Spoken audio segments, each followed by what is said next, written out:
Hey everyone, it's Thursday here on the Locked On Steelers podcast. I'm your host, Chris Carter. We've got Josh Taylor from KDKA TV back on.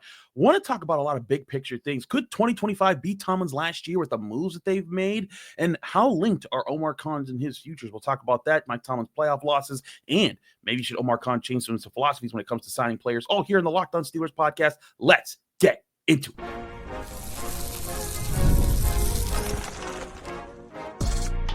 You are Locked On Steelers, your daily Pittsburgh Steelers podcast, part of the Locked On Podcast Network, your team every day.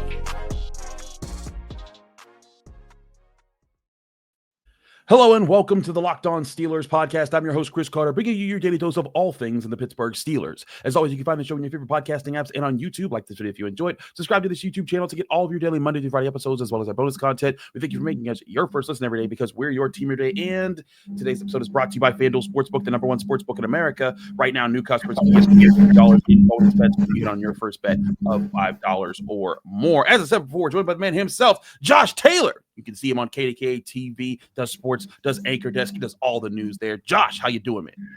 I'm good, man. It's that we're in that little Bermuda Triangle till training camp.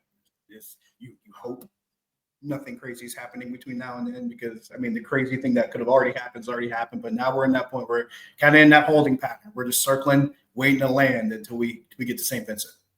Absolutely, in that holding pattern. So with that holding pattern, we like to take more of your questions. We have, like I said, I have over 80 questions stocked up from all of y'all that have been calling. So thank you for those who do call in. If you want to call in to get your question on the show, it's 412-223-6644. Call that number, leave your name, where you're from, and keep your question under a minute. We'll try to get you on the show here. Josh, we've been stacking up some call-in questions about Tomlin and about the future of the team since the Jalen Ramsey trade. So I want to start with Tyler from New Jersey, who asked a question that very much links those two. Is this trade linked to maybe a sign that Tomlin could be on his way out? Here's Tyler. Hey, Chris, this is Tyler from New Jersey. Just calling after the Minka or Jalen Ramsey or Jonnu Smith trade. I see a lot of people talking about, is this going all in on 2025? It kind of looks like that to me. Does that mean that it's all in on 2025 and then move on from Tomlin and draft a quarterback next year? Is this all in for Tomlin's last year? What do you think about that? Thanks, man. Have a good one. Love the show. Thank you, Tyler. Appreciate you as always calling in 412-223-6644. But I'll be fair to Tyler here, Josh. I think he sent this call in before I did several episodes saying the Steelers are not all in right now. They are definitely not. So don't put them there. But I'll let you take the floor. But I'll say this: I said that the Steelers are not all in. And if the Steelers aren't all in, I don't think that means anything in particular for Tomlin and his tenure. What say you? I'm sorry that I was shaking my head even after that question came through. It's just there are certain factors, and I won't go into detail because we don't have that much time. There are two things I will tell people. Number one, if this was going to be Mike Tomlin's last year, then there would have been no need for the contract extension that came a year ago. Good point. That's the first thing. The second thing, I will repeat what you just said. The Steelers are not all in. You don't have 12 draft picks waiting for the next season without using any of them. Remember, when they made the trade for Jalen Ramsey, they used a 2027 pick. They didn't use any 2026 picks. If you're going to be all in, use the 2026 picks, right? Right. 12 of them, they didn't use any. They're not all in. They are doing one of the few things that few teams can do, where you can actually make moves that help you in the interim, in the present, and still be in great position to alter your future. I don't think people realize how hard that is to do. And one of the few teams in any sport that fits that example, that fits that particular model we're talking about, being in that position, just won the NBA Finals. Just not saying that indicates anything, but that's how rare of a position to be in. That's what happens when it goes well. When everything's working in your favor and you're in that position, that's the upside of it all. That's what we're talking about. So I don't think this is an all-in type thing. This is what happens when you have people who haven't been in the facility, don't talk to anybody, just start saying stuff. Number three, the main reason, and this is something that these people themselves say, that these players say coming in, the main reason why a lot of guys want to come here is Mike Tomlin. He's the reason. Remember when Deshaun Elliott came and they were like, well, what brought you to Pittsburgh? And he goes, that guy over there. These guys want to come play for him. Jalen Ramsey wanted to play for Mike Tomlin. These guys want to play for him, and that's why you get a lot of the players who come here, whether in the draft, granted they select them, or through free agency, or even in trades. They want to come play for this man. They're not going to bring all these guys in, including Aaron Rodgers, if they thought this man was leaving. So those are the three reasons I will say that the answer to that question is no for me. Yeah, I'm right with you. I don't think that that there's really much to link between their recent moves and anything. And like you said, Mike Tomlin just signed a 3-year extension. Like I think if you're a person who's wondering, and he's well compensated, and he's well compensated, is the other thing. Like it was a 3-year extension, which gave him some money. And the Steelers, when they fired Matt Canada, it was historic because they don't fire coaches, right? They don't get rid of coaches in the middle of their contracts. The Rams don't like to waste money like that. If they're not willing to waste money on coordinators, what do you think that they're not willing to do for the guy's the most expensive coach on the team and maybe in the NFL?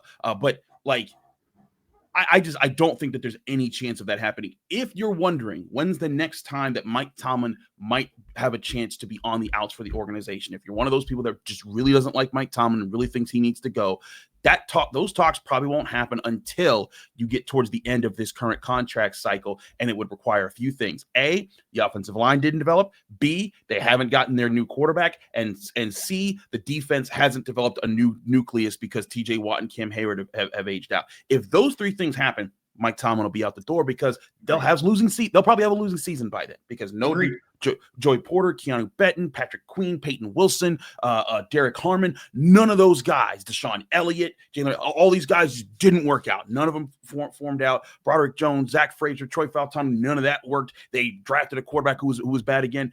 That's when I think that the Roonies might be like, Mike, thank you for your services. But that is a lot of ifs, and that's still 2-3 years down the line minimum. So that being said, I think there's more questions to go over this, but there's another question that we got linking Mike Tomlin and Omar Khan. I want to dive into that question with you. We'll do that next here on the Locked On Steelers podcast. Josh Taylor here with us. I'm your host, Chris Carter. Stick with us. We still got a lot to discuss today. But first, I want to remind you this show is brought to you by FanDuel Sportsbook, the #1 sportsbook in America. Summer sports are in full swing, and whether you're all about baseball under the lights, golf on the green, or high-stakes soccer action, FanDuel is the best way to make every game even more exciting. You're already following the action. Why not make it a little bit more thrilling? With FanDuel, you can get in on the game while your friends are getting sunburned at the beach. I've been using FanDuel to track my favorite matchups, and the app keeps it fresh while the new daily promotions have fun ways to bet. It's easy to use, fast to pay out, and makes even regular season games feel like must-watch events. Whether I'm placing at a same-game parlay or watching a bet right into the ninth inning, FanDuel makes it easy to feel like I'm part of the action. New to FanDuel, new customers can bet just $5 or more and get $150 in bonus bets if you hit on that first bet in the FanDuel app today, or visit FanDuel.com/lockedon. Started with FanDuel, America's #1 sportsbook.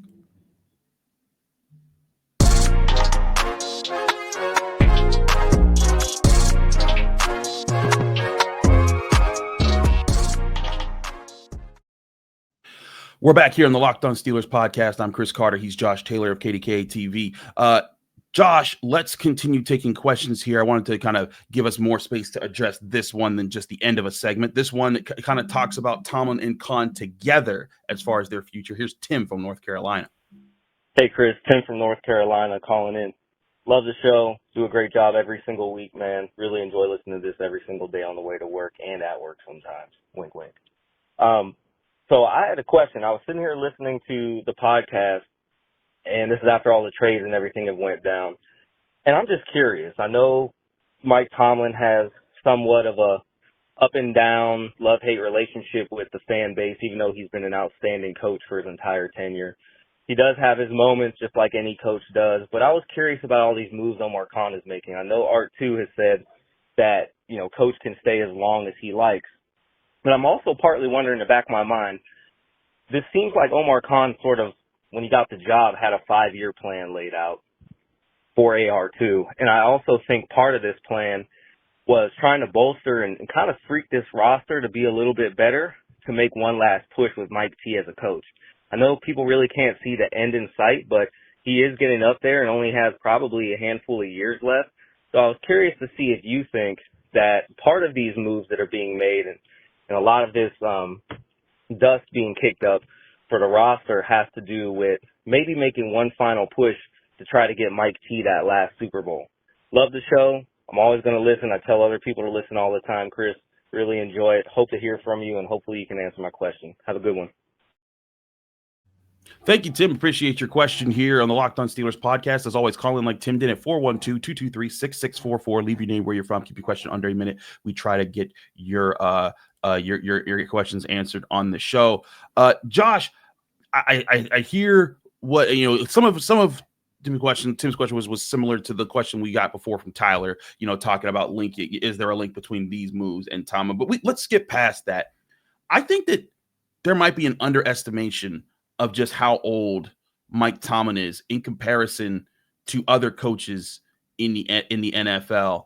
I think Bill Belichick was coaching like into his late 60s. Mike Tomlin was 52 last year. Like Mike Tomlin he's 53 right now. So like that is prime coaching age. Yes, he's been in the NFL for a very long time. And that much is very much certain. But I don't think if Mike Tomlin's at the end of his rope, it's because he's going to call it. It's not because he's aged out of coaching. I don't even know how old is Andy Reid. That's something I have to look up. But to me, I don't think that there's anything that links age to it. In fact, that 5-year plan he's talking about that Omar Khan's putting in place, I think that shows that if Mike Tomlin coaches them through that 5-year period and into the next era, that's more of a sign that they want him to stick around going into the into his 60s. And again, that's 8 years away. What is with this whole one last run thing? That's a weird theme that's developing. It may just be a pure coincidence, but I don't know why everybody's on this one last run kick. And I'll equate 3 different things. Number one, I'll start by talking about the beginning of Kevin Colbert's tenure, because it's not that different from the beginning of Omar Khan's tenure, if you think about it. Because at the beginning of Kevin Colbert's tenure, what were they trying to do? They were trying to find their next guy, their next franchise quarterback, and it took them a few years to do it. Beginning of Omar Khan's tenure, they're trying to find their next franchise quarterback, and it's taken them a few years to do it. But also at the same time, you had a coach at the beginning of Kevin Colbert's tenure who had been there for a while, but he wasn't necessarily old. He'd just been there for a while. Yeah. Beginning of Omar Khan's tenure, not necessarily old, just been there for a while. And in both situations, they expected the head coach to stick around for a lot longer. Now, different circumstances are pretty much what led to Bill Cowher's eventual retirement. He had some issues going on at home. His wife had cancer. A lot of things were led to him being out the door, because he planned to be in Pittsburgh for a while after Kevin Colbert got here. And they were really just starting to find that swing when they got that roster together. And then a few years later, he was gone. On the Omar Khan, Mike Tomlin side of things, Mike Tomlin has made it clear more than once that he's going to keep going as long as he has the desire and the passion to do it. And he's also in that kind of lost time sliver, because you have a lot of coaches now that are 45, 40 or younger, and a lot that are 60 or older. And then here's Mike Tomlin right here in the middle, the Gen X 53-year-old guy that's just hey, I'm still here. It's just you. But everybody assumes he's super old because he's been here for almost 2 decades, and that makes sense. But here's the reason why I say I don't think the two are linked as far as they're being codependent, but I think they're linked to what the team wants to do, which has been their mentality all along. Their mentality has always been the same from the top down. Their organization runs in terms of the way they put their plan together is going to be something that ownership is signs off on, because the front office and the head coach are in lockstep as to what they want to do, how they want to develop the talent, and then deliver it to the coach who delivers the results on the field. Right now, they're in the early steps of that process with Omar Khan's tenure. And we talked about it, trying to reload talent and get everything back in place here, and then find the quarterback, which is exactly what they did at the beginning of Kevin Colbert's tenure. They had a really good defense that was already in place. They had a veteran coach that was already in place. So what did they do? They built everything around that infrastructure that you and I talked about a few episodes back, last time I was on. Built that infrastructure, then put the quarterback in place, and then you set it and forget it. That's what they're trying to do now. So are they linked together as far as their futures? No. Are they linked together as far as the philosophy of what the organization is trying to do? Yes, because that's what they've always done. Dating back 5 decades now, almost 6 decades. That's always what they've tried to do. That's always been what their aim is. And that's what they're trying to reload now. Are we patient enough to see it come to fruition? that's a different story. And that's part of it is seeing, like, again, being patient enough to see the development happening. And again, the pieces are being put in place. They need some of these guys to work out. And again, as I said before, the only way I see Mike Tomlin being moved on is if the offensive line don't develop, they don't find a quarterback, and the defense doesn't replenish some leadership moving forward. So those things have to happen. But more to the question of age, I did some quick research while you were talking there. Oldest coach in the NFL, oldest coach going in the last year, Pete Carroll's back, so he's automatically the oldest at 74. But okay, right. So the guys who were older than Mike Tomlin in last year's coaching NFL coaching hires, you had Andy Reid, oldest at 66. John Harbaugh is actually, we just lost Josh. We're going to hopefully get him right back. Andy Reid was the oldest at 66. John Harbaugh next up at 61. Mike McCarthy, he's gone now, but he was 60 years old. Todd Bowles, 60 years old. Jim Harbaugh, 60 years old. Sean Payton, 60 years old. So there's 6 coaches right there, and 5 of them still coaching these who are considered like, hey, they're among the better coaches in the NFL. They're doing really well. And all of them in their 60s, and it's not a question if they're about to be done, about to be hanging up. So I don't think that that's as much of a thing here for the Steelers as much as some people make it out to be. So we lost Josh for a second, but he's back. But he did hear what I had to say there. Josh, on that, like, again, both the Harbaughs, now 60 years old, guys, a lot of guys there. And then there's even younger guys. Doug Peterson's 56. Matt Eberflus 54. Dan Quinn is 53 last year, so he's 54. So actually, all these numbers I'm leading, this is from last year. So they're all add a year on to all these guys. So, and again, Mike Tomlin last year was the 10th oldest coach in the NFL. So not even that old. I don't think that is as much of a factor right now. The only factor, like you've said, like I've said, is does he want to keep coaching? If he says he doesn't want to keep coaching, that's up to him. But I don't think there's any outside indicators of anything else. I really want people to stop fixating on the ages of coaches, especially this whole everybody needs a young coach, which, by the way, is a script for something else that they don't want to say out loud. But we won't touch that. That's for a different show. Oh, but I will say this. When you keep fixating on the younger coaches, the inexperienced guys that come and make inexperienced coach mistakes and never learn from them, who do they keep losing to? The older guys. They keep losing to the older coaches. We can talk as much as we want about Andy Reid. He's one of the guys that's in that group of guys that are older than Mike Tomlin. He's been doing this for a long time. And for me, I feel the same way you do. It does not come down to a coach's age. It comes down to A, their health, obviously, B, surrounding circumstances, family, home situation, location, etc. And C, do they want to keep doing this? I mean, how long did guys like Belichick and Nick Saban keep coaching? And bear in mind, they were the same age and went out pretty much within, a year of each other? They went out in the coaching realms. Well, granted, Bill Belichick's back in. But still. Bill Belichick left the Patriots around the same time that Nick Saban, or right before Nick Saban left Alabama, and it was a lot of the same dynamics for them as far as when people would ask them if they wanted to keep coaching, and their response was, well, I feel like I want to keep coaching because I feel like there's more I can do. So when we keep bringing it back around to what your coach's age is, it bothers me because everybody wants to put a timestamp on everything. And when you start putting timestamps on things, guess what you do? You limit your scope. Yep. And if you limit your scope, then why are you even doing it in the first place? No organization goes in thinking, we're going to have a coach for 5 or 6 years, and he's going to age out, and we're going to move on. No one does that. And if you do that, you're probably not that good of an organization. So if anything, there's something we should look at. And this is, once again, I'm going to bring this back to what we talked about in the last question, about how the Steelers seem to have the same kind of dynamic. Each of their coaches that they hired in their 30s. They had them for a long period of time, and the success that followed with them because they wanted that guy. They wanted the principles that guy stood for, and it matched what the team's ethos was. So as long as those things line up and your coach is still willing to do it, they're going to stay on board. I agree with you there. I want to take – we got 2 more questions to get to. We're gonna do a quick break. When we come back, we'll answer both of them. One on the playoffs drought the Steelers have, and it's tied to Tomlin and things there.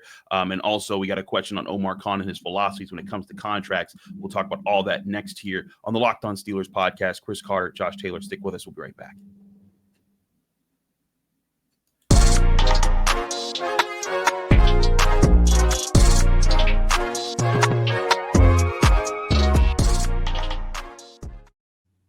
back here on the Locked On Steelers podcast. We're going to here with Josh Taylor. I'm Chris Carter. Let's get to more questions from the call-in line. This one comes from Joseph in Pittsburgh, who asks about the playoff losses, and he says playoff blowouts. But take it away, Joseph. Hey, how you doing, Chris? This is Joseph Jones calling from Pittsburgh. I just have one quick question. I keep hearing, last couple of years, people keep saying Tomlin ain't won a playoff game since 2016. But what people don't talk about is that he's not only not winning those games since 2016, he's getting blown out the building.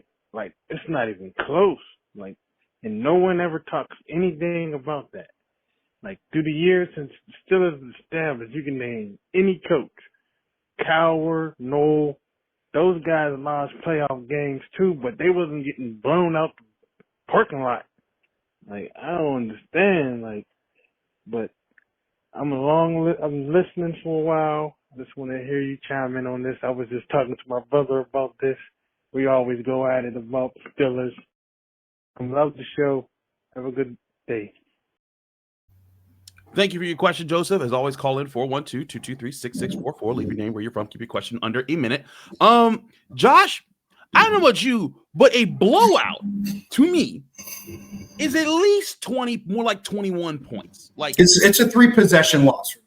Right. And but even 17 points could be a little weird with a field goal, but 3 touchdowns, that's what it's like for me. But to me, if you lose by 10 to 14 points, it's not a blowout. It's a solid win for the other team, a solid loss, but that's not a blowout. And when you look at the recent losses in this since 2017, the 2016 season, but it was 2017 when the Steelers last won a playoff game.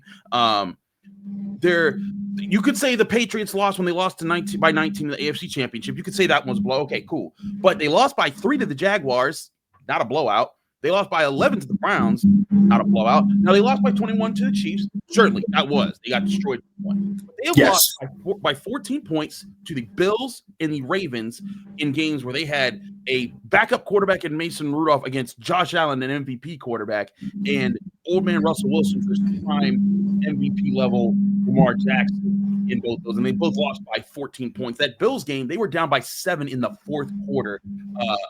I don't think those are blowouts by any measure. Outside of, again, you say the Chiefs game, and I'll go to the Patriots AFC Championship game. What you got to say, Josh? I'm raising my hand because can I do the thing? Can I do the thing where I prove the theory wrong? Yes. Let's talk about playoff blowout losses with Bill Cowher. He lost to Buffalo by 3 touchdowns at home. That count? Yep. Is that good enough? Is that evidence enough that we can stop making stuff up? Can we stop making things up to think we're proving a point? Stop. Let's talk about the real reason why this team loses playoff games. You know I'm passionate about this because it's the same thing I talk about all the time. And when it works, it works. And when it doesn't, everybody's like, what happened? Play, turnovers, and the way you start in the first quarter. That's why this team has lost playoff games. It has not been about who the coach is. It has not been about who the GM is. It's not even about where they play. How many turnovers did you have? Did you win the turnover battle? How did you play in the first quarter? And more importantly, how did your quarterback play? We talked about, you mentioned that Kansas City playoff loss. They lost by 21. You know how they got their first points of the game? The defense. The defense gave them the lead, and they shut out Kansas City for almost the entirety of the first half until Kansas City got their first touchdown, and then it just went from there. But up until that point, the Steelers had kept Kansas City scoreless. Their defense had gotten them points, but guess what had hurt them in that entire game? Quarterback. Turnovers. Yep. That's what hurt them in that game. And here's an interesting stat from last season that was something I kept track of. During the course of just the playoff games, not just the Steelers playoff games, all the postseason games that were played last season, you know how many times the team that lost a turnover margin won? Twice. Wow. During the entire postseason, twice. The team that lost with turnover margin won the game. Every other time it was even, or the team that won the playoff margin won. There's the turnover margin won the playoff game. This is why I talk about this, because it's something that is proven decade over decade, game over game, time over time. The numbers are there, folks. It's the internet age. You can go look it up if you think I'm lying, but it's there. There's a reason why I point out turnover margin and the number of points a defense allows, because it's a formula that not only works for the Steelers, it's worked for teams over the years that have built strong winning traditions. It's not crazy. It's all in black and white. So to your point too, you said you brought up Bill Cowers. This Mike Tomlin does not have the biggest blowout losses in Steelers playoff history. That not even the 21-point loss. The biggest, the most in my lifetime, the biggest margin of loss or margin of defeat in a Steelers playoff game is the 1996 to 1997 playoff loss on the road to the Patriots, where they lost 28-3, a 25-point loss. That is the biggest in my lifetime. Biggest all time. I had to do some digging here while you were talking. It's actually a 28-point loss in 1983 with Chuck Noll to the Raiders. And granted, that was the back end of the steel curtain. No one's holding that against Chuck Noll. Just as I don't really hold the 1996 loss against Bill Cowher that much. It's hey, they had stuff to do. They were still working on things. The Patriots had a good squad. They got beat there. Sometimes you lose. That is not saying that Bill Cowher was a bad coach or Chuck Noll was a bad coach, because they're both great coaches. That's why they're in the Hall of Fame. But we're saying Mike Tomlin's going to be in the Hall of Fame. And and when we assume, and I think that's Joseph, I hear you argue with your homies and you talk about this stuff, but when you look at this and you just assume, Bill Cowher never lost like that, Chuck Noll never lost like that. They both did, but it didn't make them any less of coaches. Sometimes you lose bad. Mike Tomlin has had some losses. His loss ain't as bad as some of the other coaches that we brought up there. So yeah, being put I would never take away from either of the previous two men, Chuck Noll and Bill Cowher, because they reserve the respect for the careers that they built. The problem I have is when people make stuff up. Yeah. Stop making stuff up. You can look up anything. Just you got a phone. If you got a phone that can go and tweet something crazy, you can spend that same time and look something up before you tweet the crazy thing. Just reminding people, and Google's free. Exactly. And something I continue to bring up, the Steelers offense has not, and to your point about offense and early scoring, the Steelers offense in a playoff game has not had a touchdown drive in a situation that tied or took the lead since their win over the Dolphins in the wild card round of that 2016-2017 playoff run there. Their last playoff win was with the Chiefs when they only scored field goals despite Le'Veon Bell getting 200-plus yards and the defense shutting down for the most part an upper half of the league offense there. And again, quarterback play being at the crux of that. Josh keeps raising his hand. I'm raising my head because I got to put this thing out again. You and I have talked about this before. That same season you just talked about when they beat Miami at home in the playoff game, you know what's also the last time that happened? The last time they also had a good running game and a solid offensive line to support that running game. But that's just something I've been talking about for years. Years. Exactly. Let's get one more question in here. Kyle from Northern Virginia got a question about Omar Khan. Take it away, Kyle. Hey, Chris, this is Kyle calling in from Northern Virginia. Listening to the July 3rd show here, just a question for you with how different Omar Khan is doing everything and acting out of sorts from what the Steelers typically act. Do you think maybe to avoid these constant contract situations at the end of the year with our more important players, we might shift in our philosophy and start offering contracts a bit more mid-season as opposed to always waiting until after the season? Do you think that's something Omar would be up to, or is that kind of like a hard line with Rooney that he doesn't allow that? Love the show. Forward to hearing from you. Thanks, Chris. Thank you, Kyle. As always, calling like he did, and all of our guests have called in, 412-223-6644. Leave your name where you're from. Keep your question under a minute. Josh, I hear there's questions because, hey, the TJ Watt situation doesn't feel great if you're a Steelers fan right now. You're like, that's my guy, that's our hero, that's our leader. Why is there a question here? But I don't think the TJ Watt situation is as blown up as the national media makes it out to be. Certainly, it's not great that he isn't signed right now, that you're going to training camp, that he missed all of OTAs and mini camp. But I still think this is going to work out. And the Rooneys and the organizations, Kevin Colbert, everything they've done, they have, even since Chuck Noll, they've had philosophies that they've held in place that I think have helped them wade their way through tough contract negotiation situations with stars. The only way that would change, in my opinion, is if TJ Watt didn't end up not being a Steeler by the start of this coming season. If something, that would be a catastrophic situation, and then that might be like, okay, how did we misjudge what is one of the best players that we've had in our organization? And honestly, for that to happen, that scenario, Chris, there would have to be a huge betrayal of trust. I think that's what it would have to take for something like that to happen, because There's no trade scenario that I see that benefits the Steelers by trading TJ Watt now when he's entering the last year of his deal, and said large contract extension was the thing on the table before trade happened. There's no wins for them in that scenario. Plus, you look at their salary cap situation in the next few years, there's no reason why they can't make this deal and continue to cycle moving forward.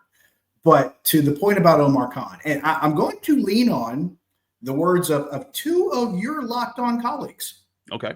One of them being Pat Dam from Locked On Penguins. Shout out to Damper. Mm-hmm. He said something that I thought resonated with me, and it's something I never really gave much credence to until he mentioned it out loud. He said the one thing that Omar Khan has done differently than Kevin Colbert is he's quicker to acknowledge mistakes. And I thought about it, and I'm sitting there going, that makes perfect sense to me. It does. When you realize, hey, this isn't working, let's cut bait now and go. There was an old Japanese old Japanese proverb I heard. If you get on the wrong train, the best thing to do is get off at the earliest stop. You get off the train and get on the right place. Omar Khan does that. If he knows he's on the wrong train, he's going to get off at the earliest stop he can and get off that train. And I think what we're seeing as far as the last couple of years, just the turnover of the offensive line, the turnover at quarterback, the turnover on defense, all of it, I think, screams the fact that, hey, we need to fix some of these problems and fix them quickly. I also think that his philosophy as far as acquiring players, yes, he still wants to use the draft because that is the best, homogenous, and cheapest way to build a roster. That has been proven over decades. But if you can fill immediate needs and you have the resources to do it, or you can find the resources to do it, it makes sense. And he's done that too. So that I do like. I do like that his philosophy acts a little bit more on urgency than maybe Kevin Colbert's did.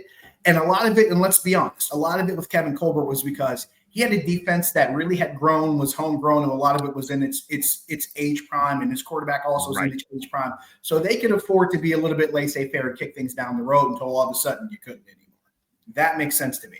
Omar Khan is being a little bit more proactive, saying, hey, if we fix certain problems now, they won't be bigger problems down the road, which I can actually respect in the terms of understanding what the present is and what the future could be if things don't go right, especially if you're seeing certain warning signs. So that part of it, I do like that as far as Omar Khan's philosophy. And here's another thing I'll mention. I know a lot of us love to assume that if TJ Watt gets this extension, which we think he will, he'll probably retire a Pittsburgh Steeler. But here's where I hold Omar Khan in different regard. If at any point, let's say over the next 2 years, things aren't looking the way they're supposed to, I wouldn't put it past Omar Khan to move on from TJ Watt if he thinks it's not worth it. These are the indications that we're seeing now. He's willing to move on from mistakes if they're being made. He moved on from Minka Fitzpatrick, and we thought that would never happen. Yes. So we really think, and people are thinking, oh, if they're going to trade Minka Fitzpatrick, are they not going to sign TJ Watt? If they're going to move on from Minka Fitzpatrick, what makes us think they wouldn't move on from TJ Watt, especially when there's a bigger risk involved in it? These are the things that Omar Khan has now planted seeds in our minds to start actually thinking that these are possibilities. And that isn't to say that he's just going to sour on TJ Watt in 2 years because he doesn't have 20 sacks. That's not what I'm saying. But if the risk starts to outweigh the reward, Omar Khan has made it clear now that he's willing to exercise every single possibility he can to either resolve the situation or move on from it. And it may not be right away, but the earliest window he gets, he's going to peak out. I do think that he's open to making that move now. That move's not coming this year because I think they still view TJ Watt as that guy. But I do think that if they do get a restructured deal or a new deal here where he gets 3 more years tacked on, maybe by 2027, if things aren't looking great, maybe they move on. But I mean, look how he handled Cam Hayward. He hasn't moved on from him, and people thought, oh, he's old, he's hurt, he can't. First team All-Pro last year. I think they have confidence in their guys. But to your point about people still say he's overrated. I'm like, how? I don't know how. But like you look at again, moving on from Chase Claypool, moving on from Deontay Johnson, he has shown like George Pickens, Kenny Pickett, not re-signing Najee Harris. He has shown, hey, just because we brought you in here, do not mean that we are not willing to move on from you. And I think that showed. And to be fair to Kevin Colbert, because I think the other thing that like you brought up, you think about most of Kevin Colbert's tenure with the Steelers. He started in 2000. By 2007, 2008, by the time Mike Tomlin had come in, the team had a lot of money dumped into the offense because they had Faneca, Ben was on his rookie deal, but they had Bettis, they had Hines Ward, they had money there. Then the money was dumped into the defense because then they had Troy Polamalu got his big deal. They had second contracts like Casey Hampton, James Harrison eventually got paid, Aaron Smith, Ike Taylor, Ryan Clark, guys like that. So then by the early 2010s, it was the defense, and then the defense started to age out because they maximized their window with them because they kept giving them expansions. But then by the time that defense aged out, it was the offense that was highest paid. And as we talked about with Alan Saunders a couple days ago, the offense in 2017 was the highest paid in the NFL. Why? Mm-hmm. Because you're paying Marquise Pouncey, David DeCastro, Ben Roethlisberger, Le'Veon Bell, Antonio Brown, and a number of other players. And so in that situation, Kevin Colbert can't be as aggressive because he don't got much room to play with because he's signing the guys that they drafted and developed and were good players. And that's part of where I think, and right now the Steelers are in a position where they have some players like that, like TJ Watt and like Cam Hayward, homegrown, home drafted, home developed superstars. And they want to develop more of those guys. And there's one guy on the offense too. They just gave Pat Freiermuth the second contract. Exactly. And they're willing to give those guys money, but there isn't the swell of several of those players that is taking up, 80% of their salary cap where they're like, you know what, we can only make certain moves here and there. They can be aggressive. And again, to Kevin Colbert's credit, he was aggressive when he could. He went and got James Ferrier, one of the most underrated free agent additions of that era. And that was a huge part of that late 2000s Steelers defense. I think that's what Omar Khan's era is right now, is he's got money to play with. He's being more aggressive and he's setting the tone. The question will become then, I guess, in the long run, will he be wanting to move on? Will he change up philosophies? I think Omar Khan is much more adapted to current trends. And that's a big reason why he's the Steelers GM. I'll go to the second point that another one of your Locked On colleagues made. Matt Williamson said this. He said Omar Khan pays attention to trends. What are the trends that we're looking at now? The trends that we look at now are more suited toward the passing game, which means you got to look at who your quarterback's throwing to. You got to look like who's protecting him. And more importantly, you got to look at how to defend the other guy. So pass rushers and corners become more of a premium. Offensive linemen and wide receivers become more of a premium in addition to the quarterback position. That is the trickle-down effect, if you will. Omar Khan sees that. He realized that, hey, we got this defense that isn't really good at stopping the passing game because we don't have enough guys that can cover enough wide receivers. We got a really good safety, but we need more guys that cover wide receivers. And he managed to fix two of those problems in one shot by trading Minkah Fitzpatrick to get Jalen Ramsey back. I know some people are kind of freaked out about losing Minkah Fitzpatrick, and I'm one of those people that's like, man, it's a big loss. But now you got Jalen Ramsey with Darius Slay and Joey Porter. When's the last time they had a cornerback room that was this good? That's a good question. Probably 10, maybe 15 years. It's been a while. So this is what we're talking about, is Omar Khan paying attention to how he can fix problems now. And he's acting with more urgency to fix problems now, because not to mention the fact that the cornerback situation has been a problem for quite some time, pretty much since guys like Ike Taylor and Brian McFadden and Will Gay moved on. Like when that group pretty much wasn't what it was anymore, the cornerback room became a problem. Artie Burns never panned out. You had guys that came in after that just did not fill that void. Now Omar Khan is being aggressive enough to fill that void, and he puts him in position down the road.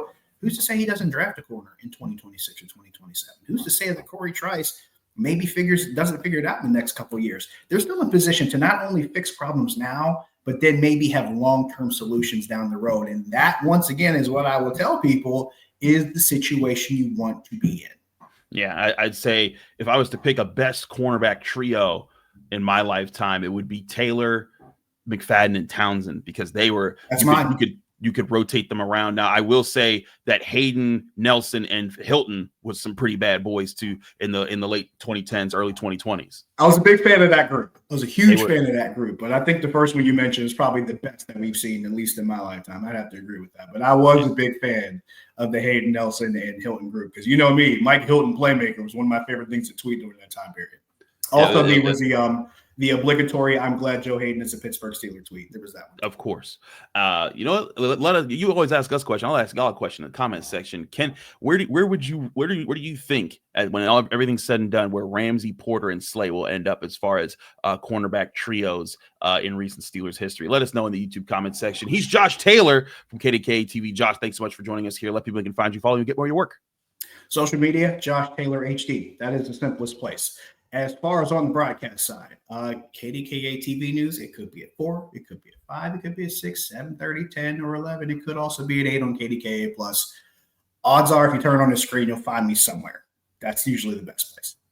Absolutely. He's Josh Taylor. I'm Chris Carter. Thanks so much for tuning into the Locked On Steelers podcast. You can find me on social media at all the different places: Twitter, Instagram, TikTok, Blue Sky. Same handle every time. It's at Carter Critiques. You can read my work in the Pittsburgh Post-Gazette by going to post-gazette.com. And you can find me here every day, Monday through Friday on your favorite podcasting apps and on YouTube. Like this video if you enjoyed. Subscribe to this channel to get all of our daily Monday through Friday episodes. Back here tomorrow with a return of Jenna Harner. She'll be back on the show. We'll see you then here on the Locked On Steelers podcast.